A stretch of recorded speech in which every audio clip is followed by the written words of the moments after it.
Hello, everyone, and welcome to the Deep Blue Renegade podcast. My name is Molly, also known as the Deep Blue Renegade, and I'd like to welcome you guys to episode 364. Today is Saturday, April 10th, 2021, and I'm glad you could join me today. It is chilly in the house, so I'm wearing a sweater, but I'm not wearing socks because I did end up doing the little color straight manicure thing. For which I am much more pleased with how my toes turned out. Excuse me. So I do have black sparkle nails right now. My left hand is prettier than my right hand for obvious reasons. Which probably has something to do with how often I use my right hand and the dexterity of my right hand and how I can't leverage that and I try to apply what would be nail polish to things. But toes are cute. Not that I want to, or whatever. We don't need to get like up close and personal with my toes, but I am much more pleased with them. And considering how low I pointed the camera this time, you can see my feet.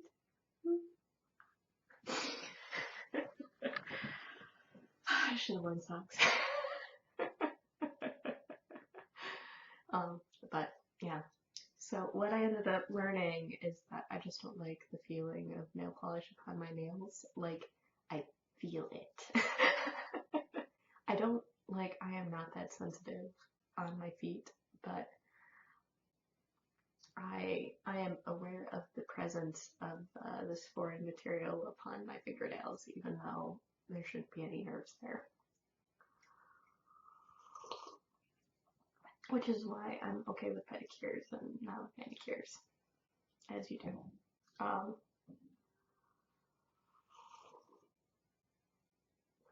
trying to think that the last time I probably had a proper manicure was when I got married, and that was 9 years ago.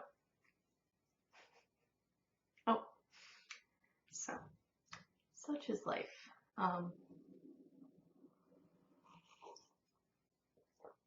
What was it? It was the case where I have occasionally pulled yarn out of the stash to show something and realized that some things had been ejected out due to how I've decided to stack things. So as a result, I got everything nicely contained again. And yeah, there's definitely like this one right here just sort of wants to escape. It's like there is a middle on that I could knit that sweater for. As you do. So.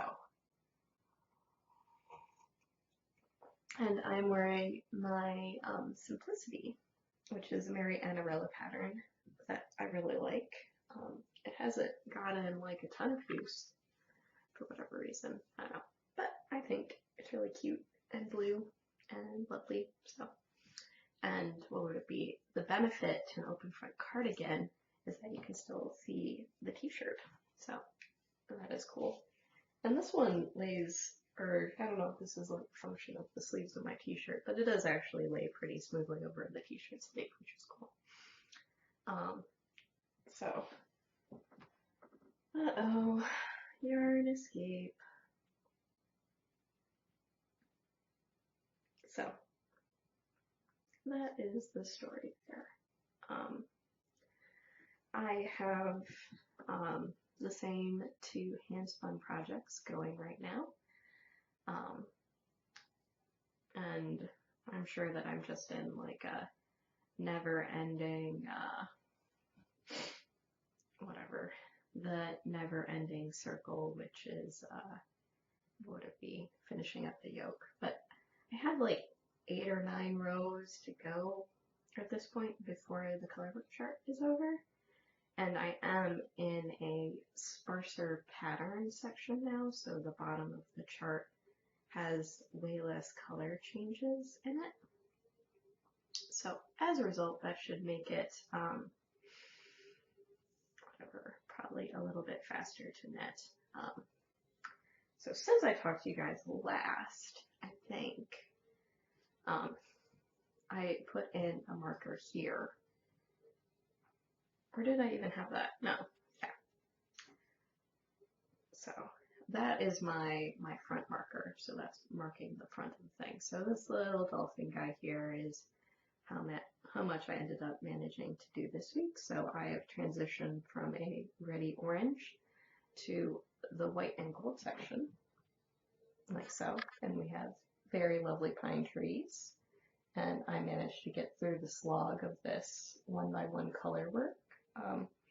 This just has to do with how I'm knitting color work because I'm dropping yarn, sliding, and then knitting the next stitch. And so if you have a lot of color changes, that can get sort of tedious, but you can't deny that it does look really good. So we have the pine trees, we have the forest floor, and now we have whatever these dongly things hanging off the bottom.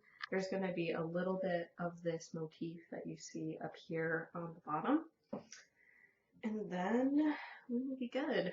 So whatever, tying those design elements back in again. So it was like a really cool way to sort of simulate the look of the forest floor.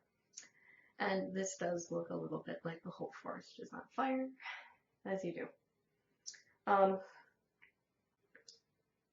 So Hinterland and Steingas. The blue is background blue fin from Three Waters Farms that I spun.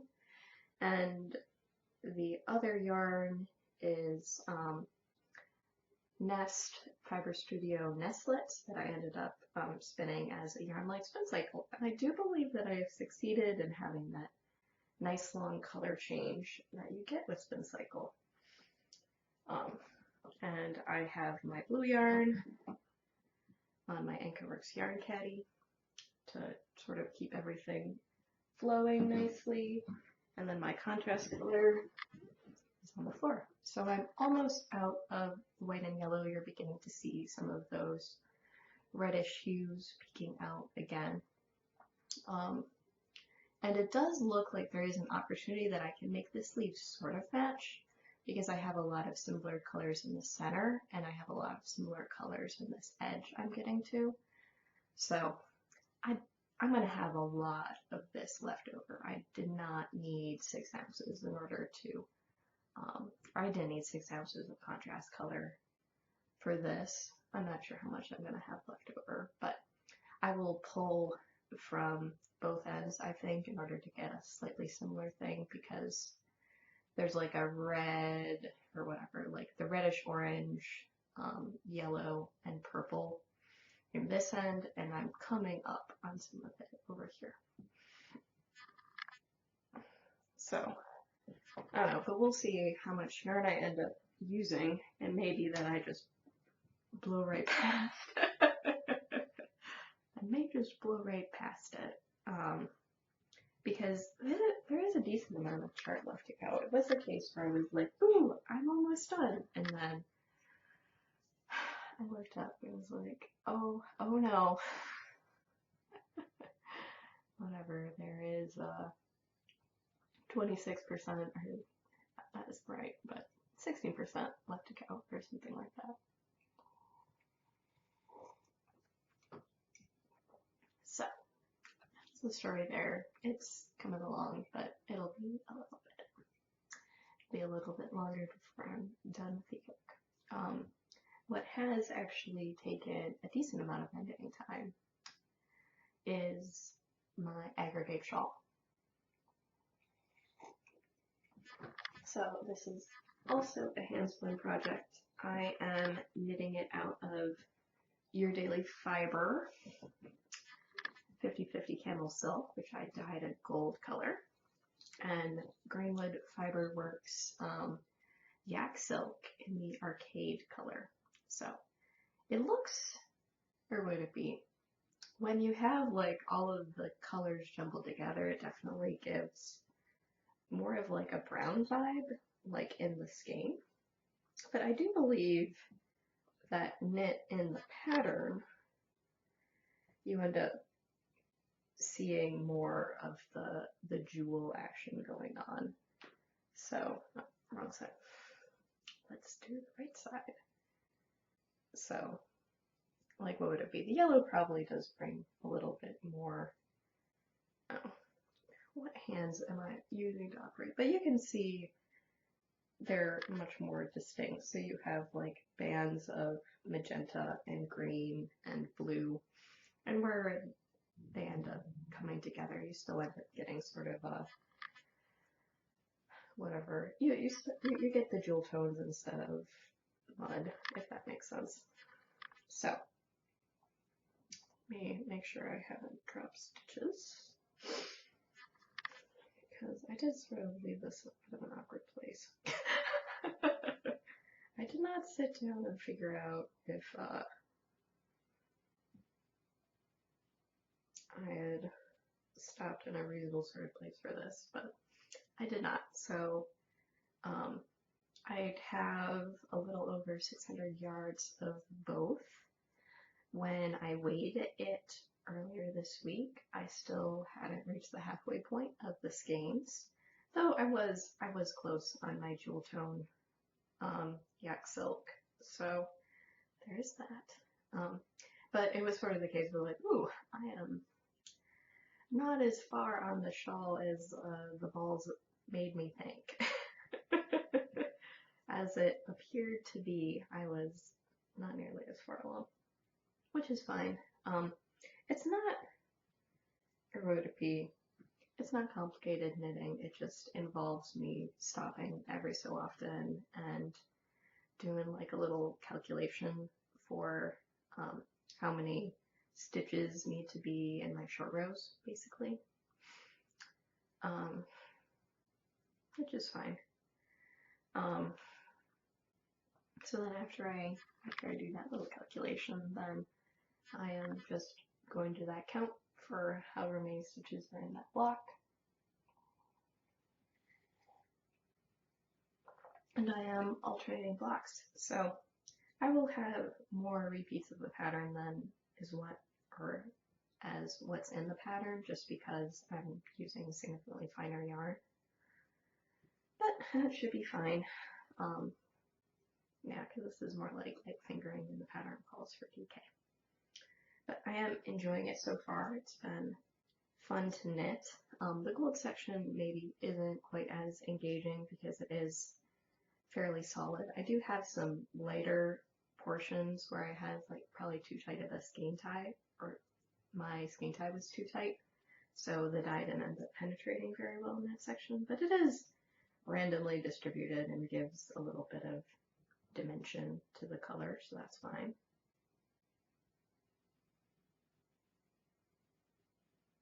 Okay. It was like, I have to pause for like one moment, count out the stitches, and then proceed. So, not too crazy there.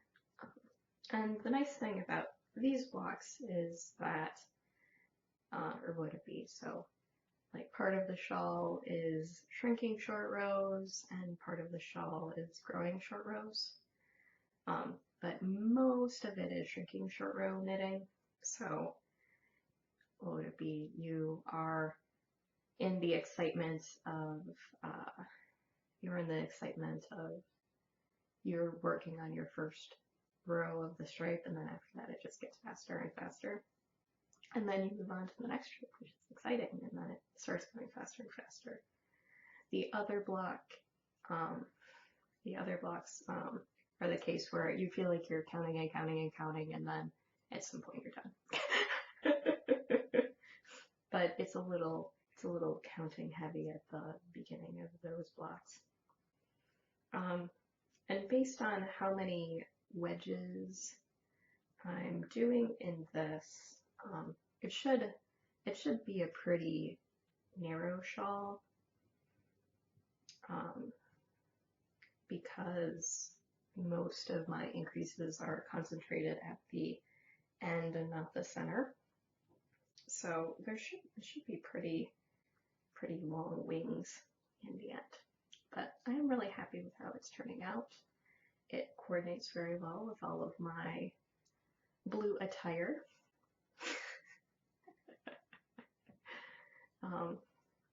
And it's been reasonably fun to knit. It's received a lot of love for the past 2 weeks. What would it be? Because what?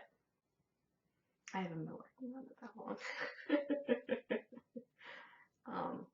Definitely faster to work than brioche, though I will admit that these yarns would look quite lovely as brioche too.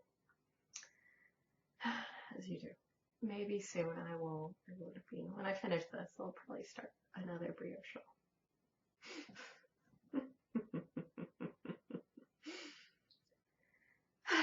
Shenanigans. So, that is how things are going right now. Would it be the color transitions are a little bit softer on the wrong side, but still pretty distinct. Would it be you end up sort of getting that reverse looking garter, so whatever, a little bit more mixing of color there. Would it be, I just really like the yak silk because it is very dark, moody rainbow. So I do appreciate that about this. Let's see. I ended up posting I think a decent number of photos with this.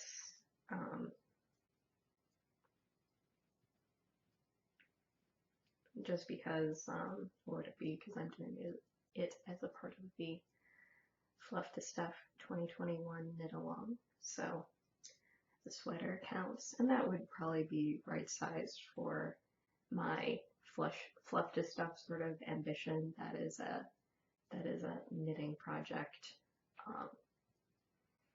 that I think sort of captures where I am as a spinner, in which I spun pretty close to the weight of yarn I wanted to make. Made some corrections when stuff was a little bit too fine, and I'm getting exactly the effect that I want from my main color and contrast color. So in that regard, what would it be? That's pretty good for the spinning project side of things. This one is more along the lines of using some hand spun that's been around for a while. Like, I think I spun the Greenwood Fiber Arts in 2017, and I spun the gold in 2015. So like, hey, I've had this hand spun for 6 years. I have not evaluated whatever, 4 to 6 years. And it was definitely time to use it. And I don't even, what would it be? Like, sat down and like rearranged my wardrobe, which holds most of my knitting. It was a case where I definitely have way more hand spun sweaters than I do hand spun shawls. So this is also good in that I am knitting up some of my hand spun shawl yarn, which, like, as a group, is pretty luxurious. Like, I made some nice stuff. So I don't have a lot of hand spun shawls. I believe that I have 2. I have a Viajante and I have a Holden, I believe. That is all of it. So definitely doesn't hurt to have some more of those all together. So that is the story there. I have now finished the short row so that I can show you this more unfurled. Like this is definitely like a good size shawl already. I don't know if you guys can see how translucent it is with the white of the yarn covered in the background. So very drapey fabric, very open fabric. I'm definitely going to be able to get a lot of area of knitting out of this. And yeah, so it should be really nice. I'm liking how everything's coming together. It's what would it be? It's one where if you end up sort of hiding the middle of it, you end up getting a much more graphic effect wearing it like this, because when you don't see the center, you see so much less of the other color. It could, like, definitely seems to be the sort of project which should, or it definitely seems to be the sort of project which should look really cool in 3 colors as well. So it's been fun. And I have this in my Land and Roller Skates bag. It was near the top. It was good containment. So I have, what would it be? This is something that ended up being like a fundraiser for Lambtown. So the graphic designer for this is my friend Dawn. So she has all sorts of neat knitty things.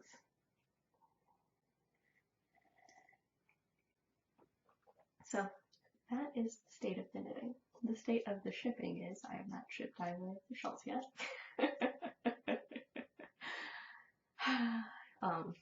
What would it be? Like, there are a couple of errands that I need to run that result in me visiting that specific parking lot, so I should get it together, but I haven't. Oh. And there are balls of fiber everywhere. It feels like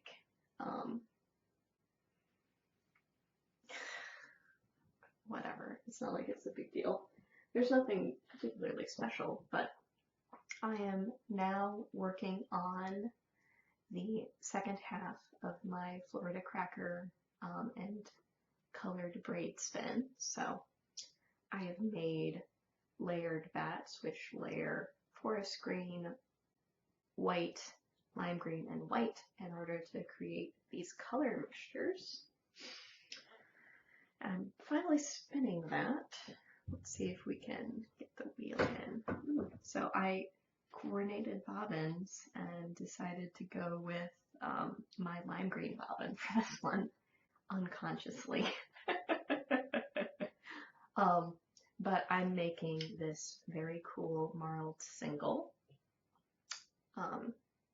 And I am now more than an ounce in, so I'm into my second ounce of the spin. I have 4 ounces of this fiber, and for some reason it's exploded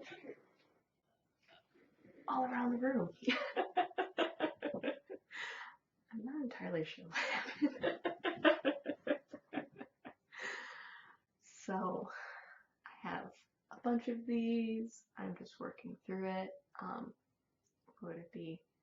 I'm doing, watching Code Geass and spinning this. I don't even remember to be the case where, like, how many different things have I watched? What would it be? Sirius the Jaeger, Code Geass. Are there other things that I've watched?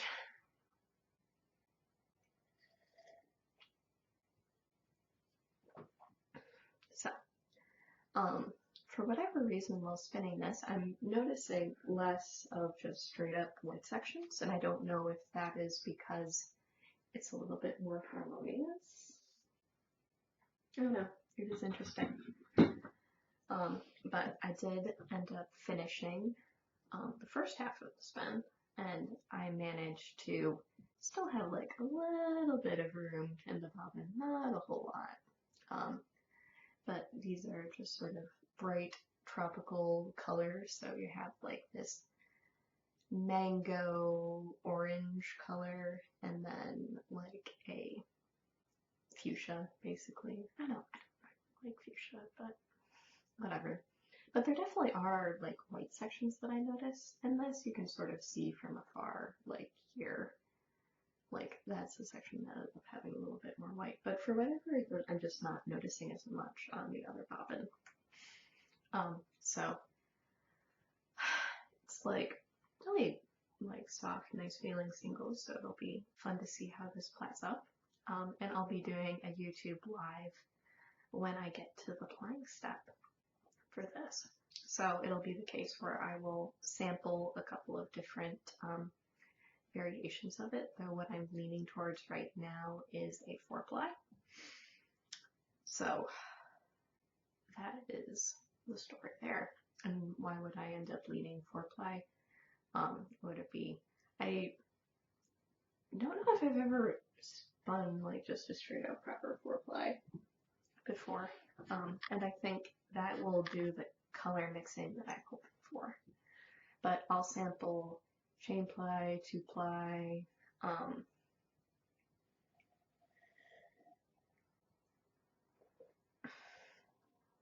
and the various combinations therein.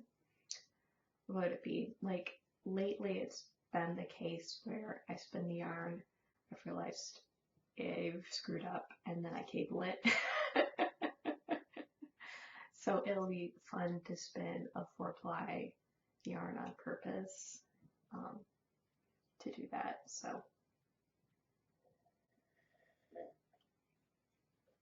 if I was thinking about it, I should knit a pair of socks with some of my cable sock yarn so that I can better evaluate how the cable ends up working. Though at this point I'm spinning so fine that cable is making like a 2x2 cable is not going to make up for getting me up to it's not going to make me get up to a fingering weight. So what would be, for the most part, I'm just trying to just spin default and not be too worried about it. But obviously I'm like, there's like a concern in the back of my mind of like, is this too fine? Well, man, it's so cold.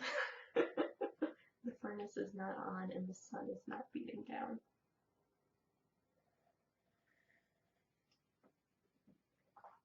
So, what would it be? I guess I neglected to show where my progress keeper was situated on my shawl, but now it's put away in the bag, so. But I think what I'm going to do with this, if I can, for sanity purposes, what I'm going to do is swap progress keepers on this. Just for my own sanity. Like, sometimes it's nice to be able to just show on the podcast, like, okay, I did like this many inches of knitting. That's cool. Oh dear. I might need to get this onto a bigger cable because I keep finding it. Like, I pick it up and put it down, and things have popped off the needle, which is not cool.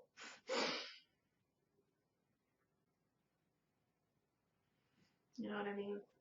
Like, the sign that the cable might be a little bit too small for what you're trying to do.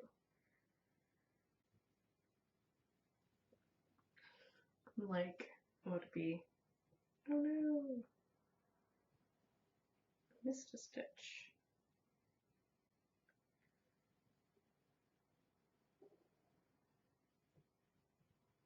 See, not good.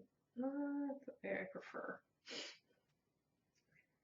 So, yeah, I may need to, or what it be, it may be the case where, since it is a beautiful sunny day today, I can take the time to, or what it be, since it is a beautiful sunny day today, I can take the time to knit it onto another cable do a little bit of trying on and seeing how I want to distribute the stitches. If I want to, would it be the pattern doesn't actually, the pattern has you do like a 50-50 split for stitches, which means that you end up having like a little bit more negative ease in the front. But I may do like a small shift in stitches, because it'd be the case where my front is 3 inches bigger than my back.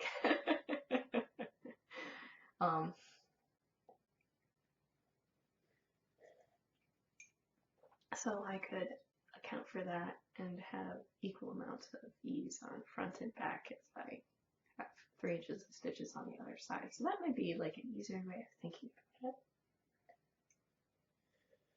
it. Instead of like straight up percentage, here would be, so then that would be the case where at the gauge I'm knitting, I mean that many stitches and go from there. So I'll have to think about that when I split for sleeves. I'm probably going to end up having a decent amount of plain rows before I split because I'm using a smaller needle. My row gauge is different, so I'm going to have to have some plain sections before I launch into that. But who knows? It's a pretty big chart. I'll make it work.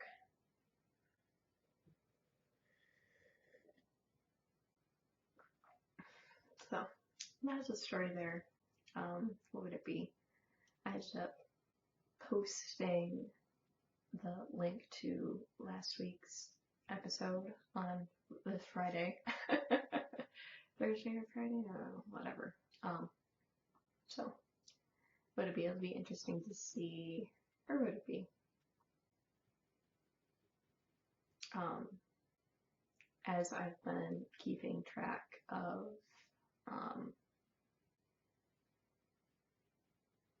whatever the Ravelry accessibility movement, would it be? I logged back in. Not a lot has changed, but it has been the case where use of the site has been dropping. So I'm just trying to keep an eye out for if something emerges that makes more sense, or if I end up sticking with it for the time being. But that,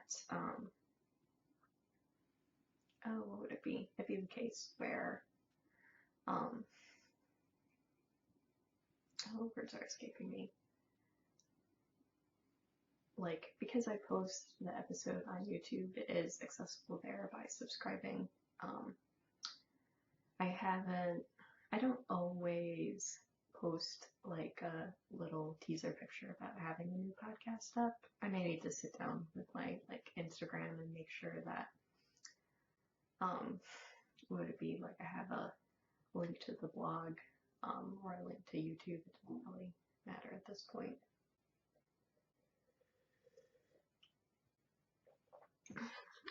Basically, it boils down to, if you want to access it that way, then Ravelry points to the blog, and then the blog points to YouTube. I don't think I get particularly good data from that anymore, but what would it be? It seems to be a not too painful way of pointing people in the right direction. The way that I access podcasts is just directly through YouTube, so there is that. I don't know, not a lot of podcast watching this week, it feels like. Maybe it feels like I should have had more knitting done because I ended up having Monday off, but didn't turn out that way. So, would it be the case where my thought process is if you need to, or whatever, if you want to interact with me, no one needs to interact with me except for my husband. The dear sweet lovable one needs to interact with me because we are living together.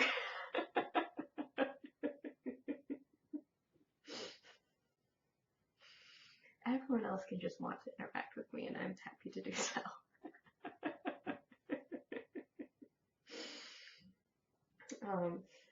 Or would it be, so if you want to interact with me, there are YouTube comments, Instagram messages, as well as Ravelry. And it was the case where we were discussing last night at midnight, or whatever, the Makers Meetup, that, like, if you are unhappy with what the powers that be are doing, the number one way is to stop spending money. So what would it be? It would be the case where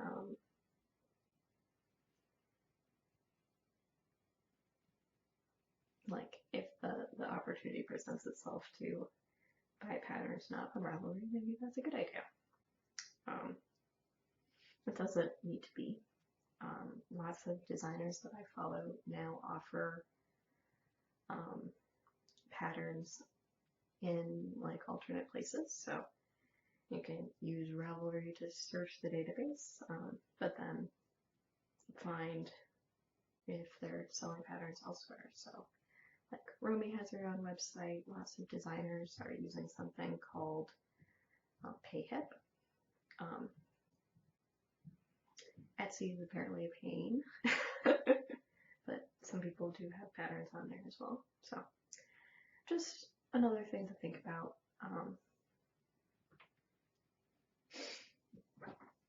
Like, it has been the case where, what would it be? Like, while I still watch, like, the Stalking Dead Zombies podcast, like, I haven't wanted to, what would it be? I haven't wanted to join their Discord group because I didn't want, like, another place on the internet to hang out, but I don't know, it could be the case where a lot of the forum aspects will end up moving to something like that. I'm not sure. I don't know what it's going to look like when the time comes. But whatever. So, things I've been pondering. Would it be? I am well aware of the fact that my community is not big enough to warrant like thinking deeply about that sort of aspect. But it has been the case where I've been like, I guess like a little bit bummed out because especially with the podcast forums, like what would it be? Not being able to interact with other people who enjoy like a knitting podcaster. So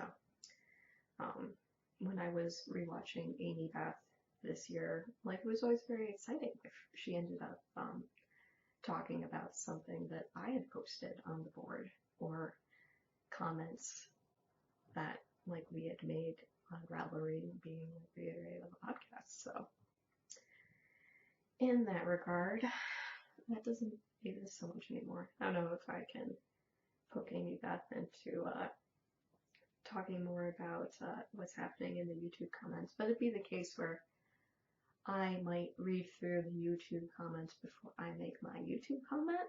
And I'm trying to be a little bit better about commenting about things that come up as I'm watching a video, but sometimes I like navigate off that page and totally forget. So there's a certain amount of effort in doing that, but I know I love it when I get comments. I love it when you guys talk to me, so I'm trying to be a little bit more mindful of commenting on other podcasters so they also have that interaction. Or if I like it, I assume other people do. Who knows? Maybe you don't. So, what would it be? I'm just trying to implement the do unto others as you would have, or how you would like to have others do unto you. Not that it's perfect, but I try. I'm like almost halfway done with this right now. Very exciting. Maybe this is the case where this is enough interaction for me to work on the sweater. I don't know why I'm losing steam on it right now. Maybe just because it's a great big giant yoke. And that was something I think I forgot to mention, was that I did end up inserting a pair of increases right at this little intersection here. So right when the pattern sort of split off into two parts again, basically. And I don't know if that's why it's feeling so sloggy right now, because I have 58 more stitches to make up for my too tight gauge on this. So this sweater is now running on whatever, definite positive ease territory, hopefully. So that's good. But it does, or would it be? But it does mean that I don't know what would it be. But it does mean it's a lot more, significantly more work to each row.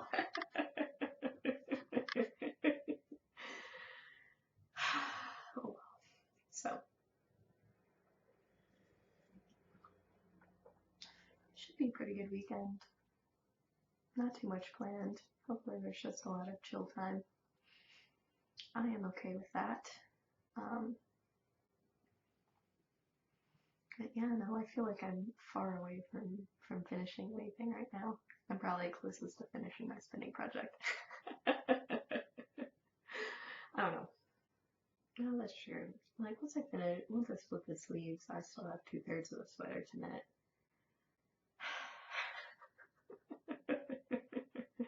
It'll be a very fabulous sweater. I'm so excited about having a hand-spun colorwork sweater. But as you do.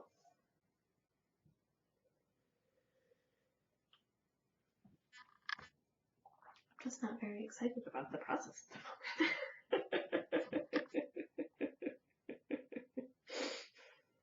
I'm excited about the process. I'm just not excited about the process.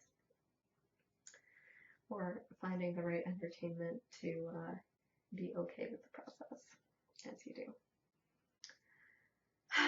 Shenanigans. So that is the story there. Don't anticipate any changes to the recording schedule, at least in the near future. So that is good. I was wondering, whatever, no big deal. But yeah, no, not much excitement.